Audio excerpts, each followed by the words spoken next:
Hello friends, homely മസാലയുടെ പുതിയ വീഡിയോയിലേക്ക് സ്വാഗതം. അപ്പോൾ ഇന്ന് ഞാനൊരു വെറൈറ്റി പുട്ട് റെസിപ്പി ആയിട്ടാണ് വന്നത്, ചിക്കൻ പുട്ട്. അപ്പോൾ നിങ്ങൾ ആദ്യമായിട്ടാണ് എൻ്റെ ചാനൽ കാണുന്നതെങ്കിൽ ഒന്ന് സബ്സ്ക്രൈബ് ചെയ്യുക, കൂടാതെ ബെൽ ബട്ടണും കൂടി ഒന്ന് ക്ലിക്ക് ചെയ്യുക.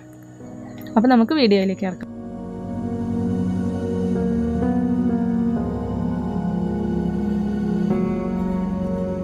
അപ്പോൾ അതിന് വേണ്ടിയിട്ട് ഞാൻ ആദ്യം തന്നെ ഒരു ചീനച്ചട്ടി അടുപ്പത്ത് വെച്ചിട്ടുണ്ട്. ഇതിലേക്ക് നമുക്ക് ആവശ്യത്തിന് വെളിച്ചെണ്ണ ഒഴിച്ചു കൊടുക്കാം. ഒരു 2 ടേബിൾ സ്പൂണോളം വെളിച്ചെണ്ണ ഒഴിച്ചു കൊടുക്കാം. വെളിച്ചെണ്ണ ഒന്ന് ചൂടായി വരുമ്പോൾ അതിലേക്കൊരു 1 ടീസ്പൂൺ ഇഞ്ചി വെളുത്തുള്ളി പേസ്റ്റ് ചേർത്ത് കൊടുക്കുക. അതൊന്ന് പച്ചമണം മാറുന്ന വരെ ഒന്ന് മൂപ്പിച്ചെടുക്കുക.